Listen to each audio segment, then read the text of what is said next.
Hello guys, I hope you all are doing absolutely fine. जोर शोर से पढ़ाई कर रहे होगे, आई सीरियसली होप। और नहीं कर रहे हो तो करो यार, कितना ही कम टाइम बच गया अभी एग्जामिनेशंस के लिए। सो आज ना बेटा मैं आपके साथ एक बिहाइंड द सीन्स मेरे सीए फाइनल के टाइम की एक छोटी सी स्टोरी शेयर करने वाली हूँ। I hope you all find it relatable. तो पढ़ाई तो अपन सब करते हैं। I use to study like for long hours, सुबह जल्दी उठ के, एंड खाना खाते टाइम भी पढ़ाई करती थी, या फिर छोटी छोटी मतलब दिन भर पढ़ाई करती रहती थी। इनफैक्ट ऐसा टाइम आता था कि पेरेंट्स को बोलना पड़ता था कि यार बस कर यार, कितनी पढ़ाई करेगी। So that was the intensity of studies.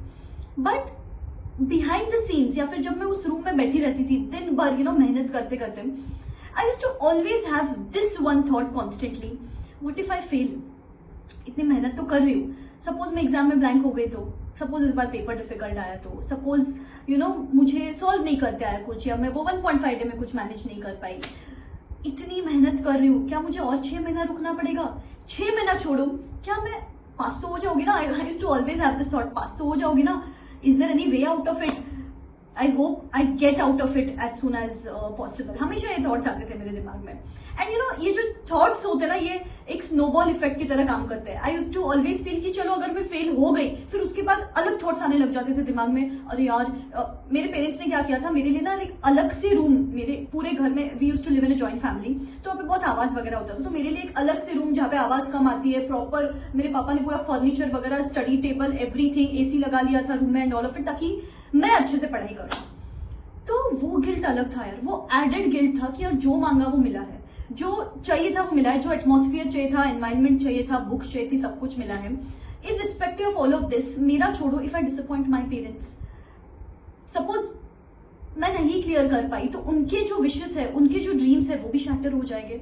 और मेरी तो शादी करवा देंगे यार। ऑन अ फनी साइड, मुझे तो यही लगता था कि यार शादी करा देंगे, जो मेरा सपना था इंडिपेंडेंट होने का, वो स्टेज पे चला जाएगा। और ये नेचुरल थॉट है, लड़कियों को तो यही थॉट आता है, या फिर कोई अगर लड़का है तो उसको ये थॉट आता है, यार do I have to settle for some ordinary job, 25-30,000 के जॉब पे सेटल होना पड़ेगा क्या? कि एक टाइम पे मैं सोच रहा हूँ सीए का ड्रीम, एंड दूसरे टाइम पे अपन ये सोच रहे हैं कि 25-30 हजार की नौकरी मिलेगी क्या? So that's the cluster and 360 degree of emotions which are running in our mind constantly when we study for CA exams.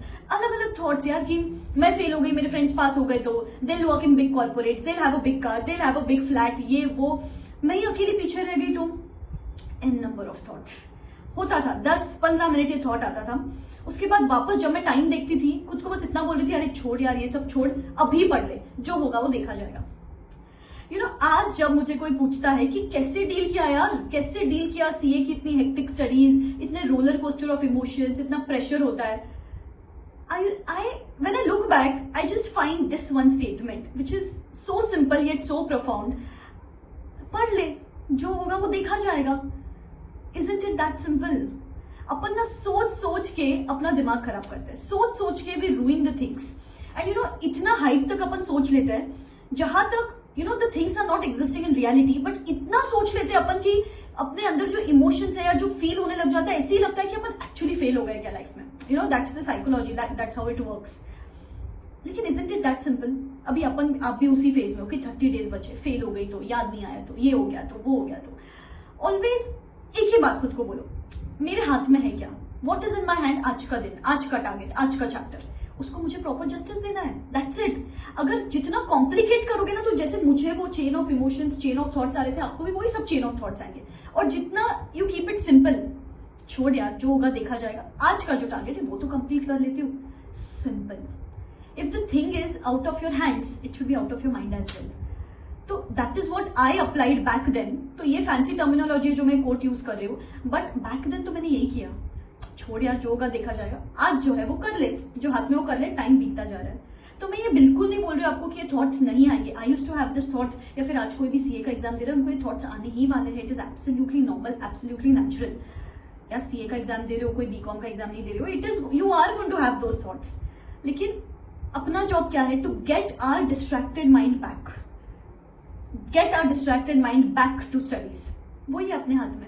And ये जो अपकमिंग मंथ है ना, ये बहुत क्रूशियल मंथ है। मैंने कल ही एक कोट पढ़ा था, people with half your IQ achieve big things in life because they don't think about unnecessary things like self doubt. अपन इतने होशियार होते हैं कि अपन खुद को ही सेल्फ डाउट करने लग जाते हैं। एंड आप देखते होंगे कितने एवरेज लोग सीए भी बन जाते हैं, क्योंकि वो सोचते ही नहीं है, इतना बिंदास रहते हैं कि यार कर लेंगे, यार हो जाएगा, यार फोड़ क्या होगा, 70-80% पढ़ूंगा तो भी फोड़ क्या होगा। And they are able to achieve big things in life. और अपन उसी घर के, उसी चार दीवारी के, उसी कमरे में बैठकर, उसी स्टडी टेबल पर बैठकर घंटों बिता देते हैं सेल्फ डाउट करते करते। आपके अंदर कैपेबिलिटीज है, पोटेंशियल है, आपका सिर्फ खुद के थॉट्स, खुद का सेल्फ डाउट ही आपको नीचे खींच रहा है। सिंपल, सिर्फ उसको कम करना है। एंड एक्चुअल जो रिक्वायर्ड है, आपकी जो एनर्जी जो पढ़ाई के लिए रिक्वायर्ड है, वहां पे स्पेंड करनी है, राइट? आपके लाइफ के आधे प्रॉब्लम्स इससे रिजॉल्व हो जाएंगे, आधे क्या 70-80% प्रॉब्लम्स रिजॉल्व हो जाएंगे अगर सिर्फ सोचना कम कर दो। Yes, the root cause of all the suffering in these last few days before examinations is going to be thinking. तो सोचना छोड़ दो, भगवान पे छोड़ दो, सरेंडर कर दो खुद को कि मैं मेरा 100% दे रही हूं, बाकी जो होगा वो देखा जाएगा। ठीक है, पढ़ते रहो, सब ठीक होगा।